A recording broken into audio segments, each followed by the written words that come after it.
하루 한 잔 성공 철학입니다. 오늘은 부모와 자녀의 관계에 관한 이야기를 하려고 합니다.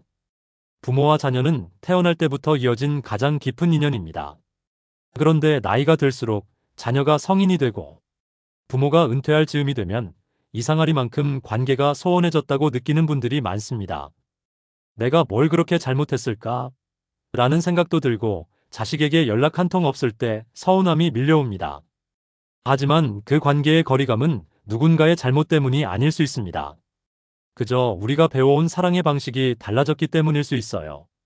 오늘은 법륜 스님의 말씀, 이해가 사랑이다를 바탕으로 왜 성인 자녀와 관계가 멀어지는지, 어떤 말과 행동이 자녀와 부모 사이를 가로막는지, 그리고 진정한 사랑, 이해로 어떻게 다시 마음을 잇는지 5가지 핵심 포인트로 함께 나눠보겠습니다. 그리고 마지막에는 관계를 회복하는 5가지 실제 방법까지 안내해 드릴게요. 이 영상에서 다룰 내용은 10가지입니다. 첫째, 사랑은 했지만 방식이 달라졌다. 둘째, 이해 없이 주는 조언은 간섭이 된다. 셋째, 말보다 경청이 더 필요한 시기다. 넷째, 상처가 쌓이지 않게 감정을 표현하는 법. 다섯째, 작은 습관이 관계를 바꾼다 회복의 실천 팁. 여섯째, 자녀의 독립을 받아들이는 마음 공부. 일곱째, 용서를 통해 과거를 정리하는 법. 여덟째, 함께한 시간을 추억하는 기술.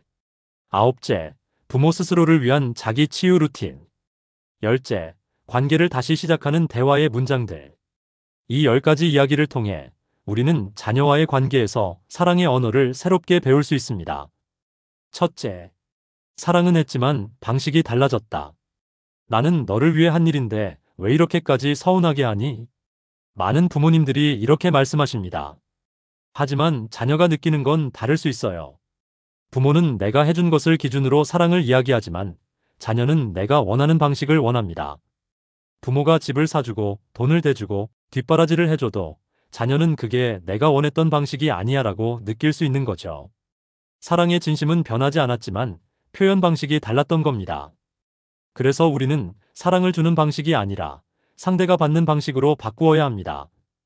이것이 이해에서 시작되는 사랑입니다. 둘째, 이해 없이 주는 조언은 간섭이다. 그렇게 살지 마라. 지금이라도 다시 공부해라. 직장은 좀 더 안정된 데로 가야지. 이런 말은 부모로서 당연히 할 수 있습니다. 그런데 이 말이 자녀에겐 이렇게 들릴 수 있습니다. 넌 지금 잘못 살고 있어. 상대의 삶을 충분히 이해하지 않고 내 기준의 잣대를 들이밀면 조언은 사랑이 아닌 비판으로 들립니다. 법륜 스님은 말씀하셨죠. 조언은 요청받을 때만 하는 것이다.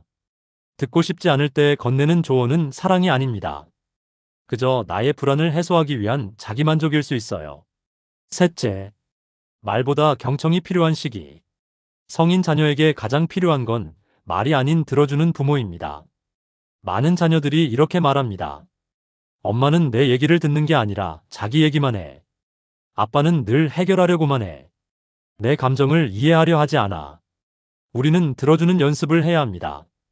평가하지 않고, 조언하지 않고, 고쳐주려고 하지 않고.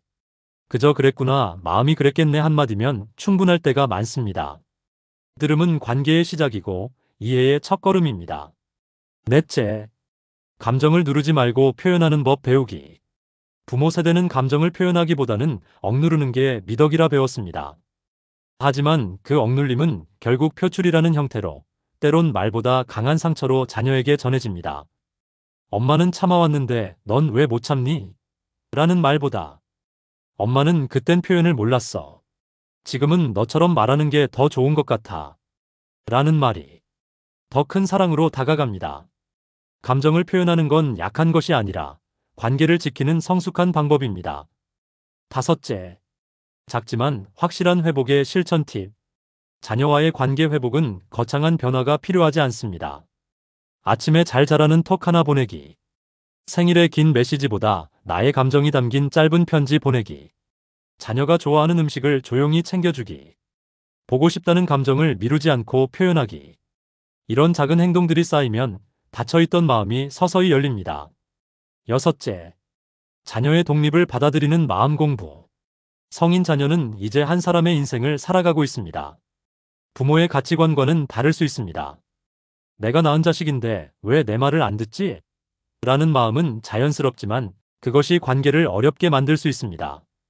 독립이란 부모를 떠난다는 것이 아니라 자신의 삶을 책임지는 과정입니다. 부모는 이제 조력자이며 응원자입니다. 이 시점에서 필요한 것은 수용입니다.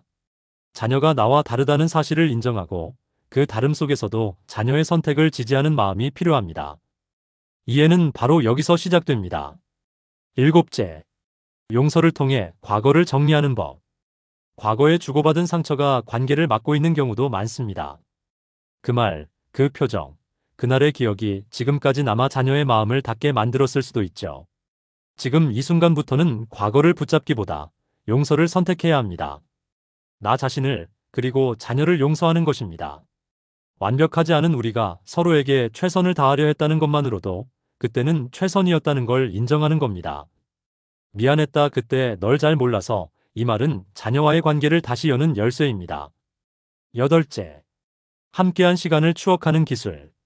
자녀와 함께했던 따뜻한 기억을 되살리는 것도 관계 회복에 큰 힘이 됩니다.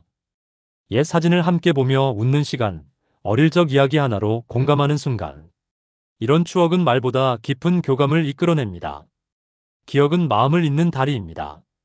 그 다리를 다시 함께 건너보는 것이 새로운 관계의 시작이 될 수 있습니다. 아홉째, 부모 스스로를 위한 자기 치유 루틴. 부모 자신이 건강해야 자녀와의 관계도 건강해질 수 있습니다. 매일 나를 돌아보는 시간, 내 감정을 정리하는 글쓰기, 산책이나 명상 같은 작은 루틴이 내 안에 여유를 만들어줍니다.